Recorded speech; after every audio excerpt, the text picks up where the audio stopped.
বিশ্বনন্দিত cricket কিংবদন্তি ও পাকিস্তানের সাবেক প্রধানমন্ত্রী ইমরান খানের মুক্তির দাবিতে বিক্ষোভে উত্তাল হয়েছে দেশটির জনগণ।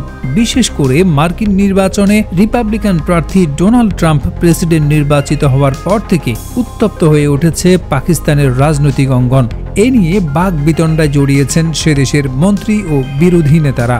পাকিস্তানের দ্য ডন এবং দ্য প্রিন্ট জানিয়েছে, ট্রাম্পের জয়লাভের পর সাবেক প্রধানমন্ত্রী ইমরান খানের দল তেহরিকে ইনসাফ বা পিটিআই এর সমর্থকদের মধ্যে আশার আলো জেগে উঠেছে। দ্য ডন ও দ্য প্রিন্টের বরাত দিয়ে রাওয়ালপিন্ডি থেকে এএফপি এ খবর জানিয়েছে। পিটিআই নেতা সৈয়দ জুলফি বুখারি সংবাদ মাধ্যমকে বলেছেন, আমি রিপাবলিকান পার্টির নবনির্বাচিত প্রেসিডেন্ট ডোনাল্ড ট্রাম্পের মেয়ে ইভাঙ্কা এবং জামাতা জ্যারেড কুশনারের সঙ্গে ইমরান খানের উপর দমন নিয়ে আলোচনা করব।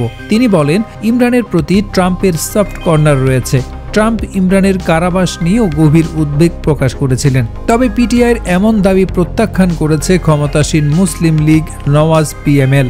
বিষয়টি পাকিস্তানের প্রতিরক্ষা ও পররাষ্ট্রমন্ত্রী এবং পররাষ্ট্র বিষয়ক মুখপাত্র উড়িয়ে দিয়েছেন। ট্রাম্পের জয়ের পর ইমরানের এক্স অ্যাকাউন্ট থেকে একটি অভিনন্দন বার্তা পোস্ট করা হয়েছিল। পোস্টে ট্রাম্পকে ইমরানের খুব ভালো বন্ধু হিসেবে উল্লেখ করা হয়। পোস্টে লেখা ছিল, যুক্তরাষ্ট্রের প্রেসিডেন্ট নির্বাচনে জয়ী হওয়ায় আমার ও পিটিআই এর পক্ষ থেকে ট্রাম্পকে প্রাণঢালা অভিনন্দন। তার জয়ে সমস্ত প্রতিকূলতার বিরুদ্ধে মার্কিন জনগণের ইচ্ছার প্রতিফলন ঘটেছে। গণতন্ত্র ও মানবাধিকারের প্রতি পারস্পরিক শ্রদ্ধার ভিত্তিতে পাকিস্তান মার্কিন সম্পর্কের ক্ষেত্রে ট্রাম্প ভালো হবেন। আমরা আশা করি বিশ্বব্যাপী শান্তি, মানবাধিকার ও গণতন্ত্রের প্রতি তিনি জোরালো ভূমিকা রাখবেন।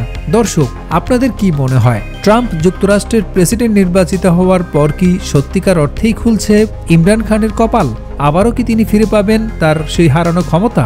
লিখতে পারেন আপনার মন্তব্য।